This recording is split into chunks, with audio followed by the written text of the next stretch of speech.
Aunque te resulte increíble, México tiene menos migrantes que Japón, Corea del Sur, Brasil, India, Irán y 46 países más.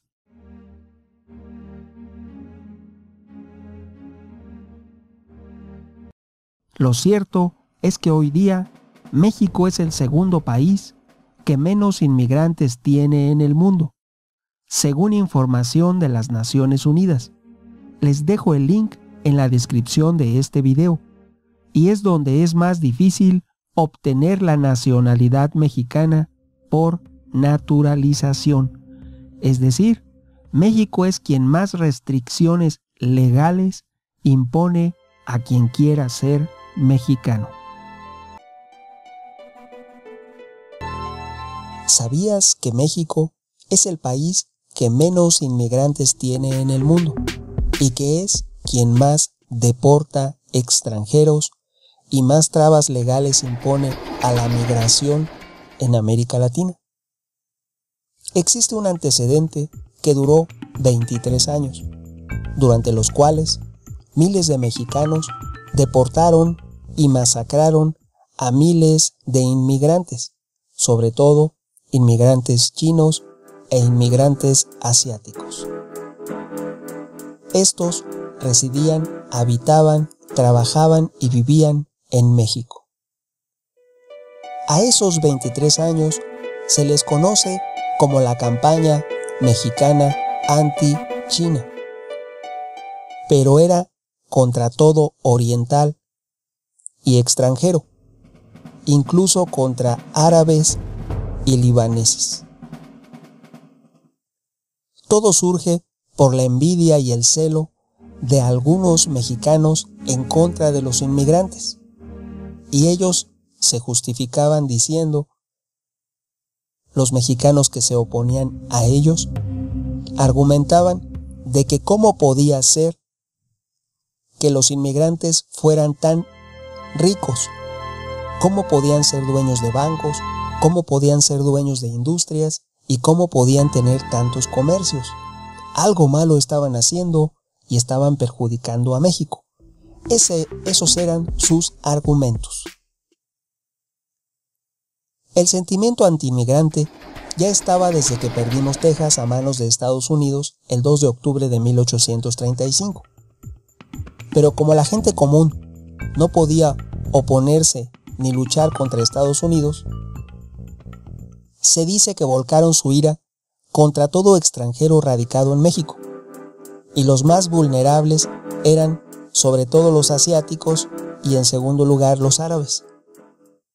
Ese sentimiento fue acaudillado, fue liderado y despertado por un alto cargo militar cercano al presidente Francisco I. Madero, y luego un ferviente seguidor y apoyado también por el nuevo presidente Victoriano Huerta. Efectivamente, se dice que Francisco I. Madero ni ninguno de los presidentes, Victoriano Huerta y los que siguieron, hicieron nada por castigar o detener al general antiinmigrante. Eso se traduce en un efectivo y real apoyo desde la presidencia al general brigadier del ejército mexicano, Benjamín Argumedo, ya que el general Benjamín Argumedo nunca fue amonestado, disciplinado, arrestado o destituido por los crímenes que cometió contra los inmigrantes. Los hechos más lamentables de la campaña antiinmigrante ocurren en el entonces muy próspera ciudad de Torreón, Coahuila. En 1880 llegan los primeros inmigrantes chinos al norte del país. Cabe aclarar que no todos eran muy pobres y venían huyendo sin nada. Algunos ya traían fortunas y riquezas desde su país de origen, desde China principalmente. Y en tan solo 31 años, en 1911, estos inmigrantes chinos eran los dueños de todos los comercios más importantes de la ciudad. Eran los habitantes más ricos y los que ya ocupaban cargos en el gobierno y controlaban toda la economía de la ciudad de Torreón, en Coahuila, México. Esta comunidad china era muy próspera. Cabe aclarar que ya habían pasado casi 30 años. Y esta comunidad ya tenía descendientes que habían nacido en territorio mexicano. Así que esos nacidos en México ya eran por ley ciudadanos mexicanos de nacimiento. Aún así, el grueso de la población de los estados del norte de México seguían viendo a todos los nacidos en México de estas comunidades como extranjeros. En esta campaña anti-inmigrantes hay 4 hechos muy lamentables. El primero ocurrió cuando el general Benjamín Argumedo, al mando de miles de soldados, cabe aclarar que aquí ya nos encontramos durante la Revolución Mexicana. El gobierno federal mantenía el control de algunas zonas del territorio y ciudades, pero muchas ya estaban en poder de los diferentes ejércitos y caudillos revolucionarios. Cuando el general Benjamín Argumedo, al mando de miles de soldados, el 15 de mayo de 1911, entra al último bastión en Coahuila del ejército federal mexicano, la ciudad de Torreón. Lo que hizo el general Argumedo fue capturar a todas las familias acomodadas y ricas de Torreón, y así tomó prisioneros a los 400 chinos más acaudalados de Torreón. Hombres, mujeres, niños y ancianos fueron fusilados. Únicamente quedaron con vida 100 personas. No sin antes saqueó Benjamín Argumedo y su tropa, con la ayuda de toda la población civil, en su mayoría, de Torreón, de todos los mexicanos que habitaban Torreón en su mayoría, porque siempre hay personas que no están de acuerdo contra lo que no se puede estar de acuerdo. Saquearon todos sus comercios, bancos e industrias y repartieron entre la población y entre la tropa todo el botín que obtuvieron. Ante semejante barbarie, el embajador chino en México protestó y Francisco I. Madero ofreció reparar los daños. Cabe aclarar que el general Benjamín Argumedo había saqueado, robado y causado daños por un equivalente de 3 millones de pesos de aquel entonces. Sin embargo, el presidente mexicano Francisco León de la Barra únicamente ofreció la insultante suma de 30,000 pesos, que no era ni el 1% de los daños que habían causado las tropas del general Benjamín Argumedo. Esto me recuerda mucho a los huachicoleros, donde poblaciones enteras, mujeres, niños, todos salen a defender su derecho a apoderarse del huachicol, y así por el estilo. Así que no es algo de hoy día, es algo que ya viene desde mucho tiempo atrás, y este es el ejemplo más claro de cuando una población entera se dedica a saquear. En el caso de Torreón, lo que ocurrió el 15 de mayo de 1911 es algo que inició y que es el primero de múltiples que se han sucedido a lo largo de la historia y que ocurre hoy en día casi todos los días en México. Poblaciones enteras que se unen para defender su derecho a apoderarse de camiones, saquear trenes, etc. Lo que no debe ser, lo que se debe corregir y en lo que nunca podemos estar de acuerdo. Así, esta mínima indemnización, regresando al tema, que ofreció el presidente Francisco León de la Barra, 30,000 pesos frente a 3 millones de daños, fue prácticamente un insulto. No fue aceptada por la comunidad china.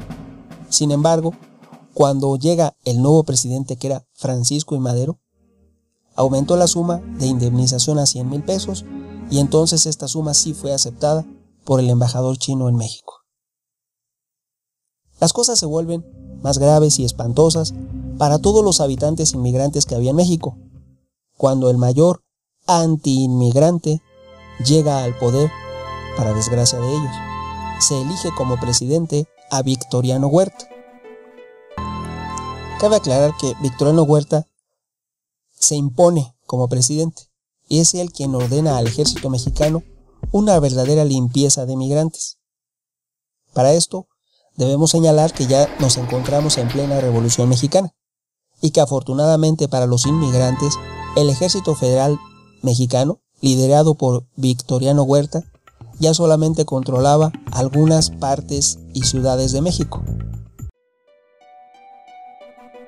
Así las cosas, en la ciudad de Monterrey, las familias chinas eran las más ricas y dueñas de los bancos. Y tenían industrias, tenían comercios. Así, se repite lo que pasó en Torreón, Coahuila, en 1911. Ahora, años después, 2 años después, el 24 de octubre de 1913, todos los chinos son expulsados de Monterrey y son fusilados por orden del presidente Victoriano Huerta. Los 600 dueños de negocios, sus propiedades son saqueadas y el botín, otra vez como lo que pasó en Torreón, el botín es repartido entre la tropa y la gente común que participó. En realidad se dice que pasó lo mismo que en Torreón. Casi la totalidad de la población civil, en compañía del ejército, saquearon las propiedades chinas. Lo mismo ocurrió en Monterrey el 24 de octubre de 1903. Así las cosas, en 1915 se establecen los guetos de Durango, Coahuila, Chihuahua y Sonora. Se les llamaba, para no molestar a nadie, barrios orientales. Así, en 1916, el gobernador de Sonora, Adolfo de la Huerta, que cabe aclarar después, fue presidente de México en 1920, 4 años después. En 1916, Adolfo de la Huerta era el gobernador de Sonora. En 1920 fue presidente de México. Él fue quien lideró, primeramente como gobernador, la campaña antiinmigrante en 1916 y posteriormente como presidente mexicano lideró la campaña antiinmigrante en 1920. Así que no tenemos nada que criticar a Donald Trump. Este individuo, Adolfo de la Huerta, ordenó el despojo de fortunas, comercios, fábricas y granjas agrícolas en todo el estado de Sonora cuando fue gobernador y después ordenó lo mismo en todo México cuando fue presidente. Así las cosas, en 1926 había clubs antichinos que eran apoyados por figuras políticas, importantes figuras en México. Había esos clubs antichinos por todo el norte del país. Miles de mexicanos apoyaban esos clubs al estilo del Ku Klux Klan. Así que no hay que criticar tanto a Estados Unidos. Algunas veces en México han ocurrido cosas peores. Así, en 1918 se les confiscaron sus comercios y fueron enviados a las Islas Marías, ojo, a 16,000 ciudadanos chinos, los cuales morirían de hambre, ya que fueron dejados a su suerte en la entonces isla desierta María Magdalena. Cabe aclarar que esos 16,000 chinos tenían comercios, era gente productiva, gente que pagaba impuestos, que daba empleos y generaba productividad para el país. Sin embargo, se les despojó de sus comercios, de sus fortunas y fueron expulsados, igual como los guetos, como los campos de concentración, fueron expulsados esos 16,000 chinos y murieron de hambre y sed en la isla María Magdalena. La lucha antiinmigrante fue liderada por el presidente mexicano Álvaro Obregón, autor y firmante de los tratados de Bucareli. Álvaro Obregón, como presidente, emitió, ojo, un decreto que establecía las siguientes prohibiciones para la comunidad china, asiática y árabe en México, pero iba sobre todo puntualizada para la comunidad china. Establecía 5 cosas principalmente. Eran más, yo les resumo en 5. 1. Los chinos no podían vender comestibles. 2. Se les prohibía la entrada de chinos a restaurantes y a museos. parecido a lo que ocurría con el apartheid en Sudáfrica. Aquí también pasó. 3. Se prohibían los matrimonios entre mexicanos y chinos, lo mismo que ocurrió en la India bajo la dominación británica, lo mismo que ocurrió en Sudáfrica bajo el apartheid y lo mismo que establecieron los campos de concentración y la ocupación alemana de Polonia y de varios países, ocurrió aquí con los chinos. Los chinos no podían salir de los barrios después de las 12 horas. 5. Se les prohibía a los chinos acceder a puestos públicos. Y 6. No se reconocía la ciudadanía mexicana a los chinos nacidos en México, cuando la Constitución lo establece así. Las cosas cambiaron en 1934, cuando el nuevo presidente humanista, el general Lázaro Cárdenas del Río, liberó a la población china, que ya para ese entonces había bajado a 6.661 habitantes, de los 45.976 que había en 911, cuando inició la campaña anti-inmigrante en Torreón, Coahuila.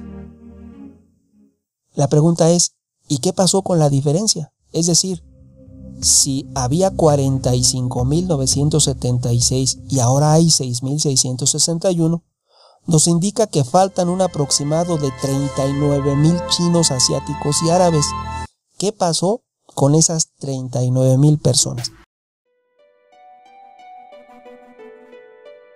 Aquí voy a aclarar. En aquel tiempo la población de México no era como hoy. Hoy tenemos una población de 125 millones de habitantes. En aquel tiempo la población de México rondaba los 10 millones de habitantes. Así que 39.000 personas desaparecidas era una cifra que debía haber alarmado a todos. Sin embargo, no sucedió nada. Oficialmente la campaña anti-inmigrante había terminado en 1934. Aún así, el gobierno no pudo contrarrestar la actividad clandestina de las ligas pro raza. Así que no se alegren tanto cuando hablan de raza, el día de la raza, la raza. No nos referimos a eso. El día de la raza, el hablar de la raza y las ligas pro raza son y tienen su origen en estas luchas anti-inmigrante que se argumentaron desde 1911 y que no debían haber sucedido.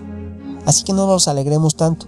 Hay que saber de dónde vienen los comités y las ligas pro raza. Vienen de esta lucha anti-China desde 1911, que fueron apoyadas por varios presidentes, desde Adolfo de la Huerta hasta Álvaro Obregón. Fueron alentadas por los gobiernos de entidades como Sonora, Baja California, Chihuahua y Sinaloa. En 1935, el gobernador, solo por comentarlo, sinaloense, Manuel Páez, arrestó, y estamos hablando ya de 1935, arrestó a 30 jóvenes chinos, a los cuales los semidesnudó, los azotó y los mandó a China en barcos militares. Lo que no debía haber ocurrido porque no había ley que lo permitiera, y estos jóvenes chinos no estaban haciendo nada. Su único pecado era ser ricos y de ascendencia asiática. La campaña antichina terminó en Sonora y en Baja California en 1944. Aunque te resulte increíble, México tiene menos migrantes que Japón, Corea del Sur, Brasil, India, Irán y 46 países más. Lo cierto es que hoy día México es el segundo país que menos inmigrantes tiene en el mundo, según información de las Naciones Unidas. Les dejo el link en la descripción de este video, y es donde es más difícil obtener la nacionalidad mexicana por naturalización. Es decir, México es quien más restricciones legales impone a quien quiera ser mexicano. Opiniones habrá muchas. ¿Tú qué piensas? No olvides suscribirte a mi canal, agrega a favoritos y comparte. Tu amigo Megóforo. Hasta pronto.